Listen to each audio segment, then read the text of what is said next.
Carlos, I'm afraid frustration again for you, the team and the fans.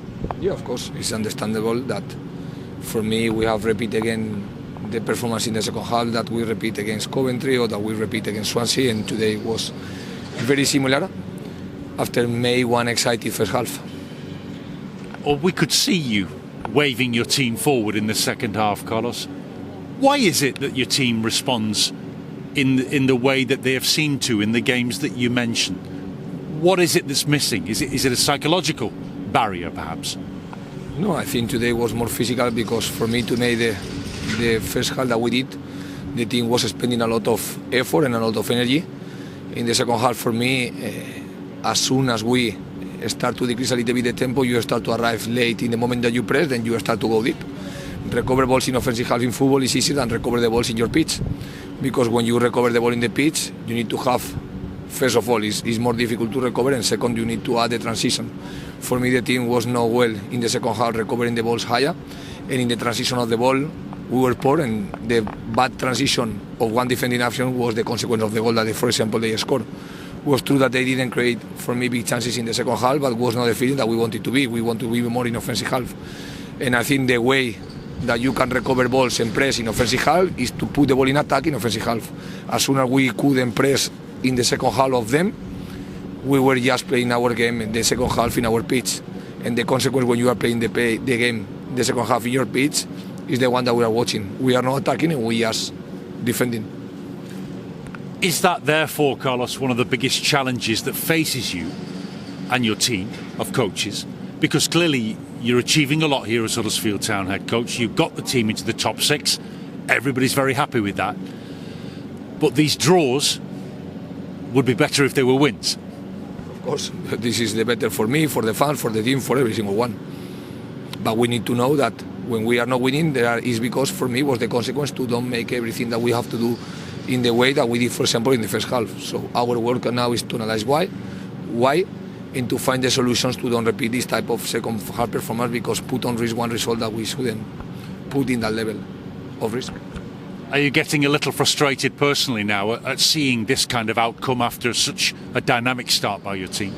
As soon as we are not frustrated, it's like that we are not enough competitive players or staff or anything. Of course, when we wanted to come here then to add the 3 points, we were very pleased for me with the first half of the team, because the team was performing fantastic and we were playing the game in offensive half.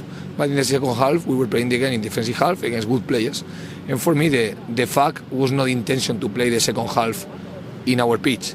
The fact was that because they could break in our press and we couldn't attack enough, and was the fact that we were playing in our pitch was the consequence to don't attack well and to don't defend well. And the solution are going to be there. Forgive me persisting with this line of questioning, Carlos. Is your job, therefore, to coach the players to recognise those situations, or have you told them about it already and they're not listening to your instructions well enough? No, I don't have any magic thing. If we are going to be aggressive and we lose the challenge, they are going to break the press. And in the second half, they were breaking sometimes the press. They changed Fletcher and they put one fast striker that allowed the central backs to don't be compact in the moment of the press and allow them to have more movements or passes in behind. They didn't create many chances, but it's true that when we were having the opportunity to have the ball and to play in offensive half, we didn't do, and we were just losing the ball in our pitch, and the game was one dynamic that we need to stop, and I am the responsible to find the solution to don't repeat these type of situations. Certainly, you've got plenty of opportunities coming up to improve that situation at home. Is that a good thing, or do you think the players might feel some pressure? The expectation of the fans, could that be a negative thing over the next couple of weeks? We never want to feel pressure from our fans. We understand that they are not going to be happy when we don't perform in the level that we perform, for example, in the second half. But we are the first one that we don't need to see the frustration of the fans, because we are the first one that we have this disappointing feeling with when the things are not working the way that we want to make the things work. Any particular individual performances that you'd like to talk about, Carlos, that you were happy with tonight, first half in particular? I think it was clear that in the first half all the team was competing well. I was watching the best minutes of Corberán this year. I was watching a very aggressive Sorba Thomas on the sides. I was watching the team being really well and be very aggressive. In the second half, we couldn't keep the same levels in the first half. we start to decrease with Danny Ward and Sinan in the high press. We start to decrease with Koroma the recovery runnings and the unbalanced situation. And just was for me the pass of the minutes was the consequence that we couldn't keep the levels that we start to play in the first half. Carlos Corberán, thank you for talking to us live on BBC Radio Leeds. We look forward to next week's home game on Wednesday against Derby County.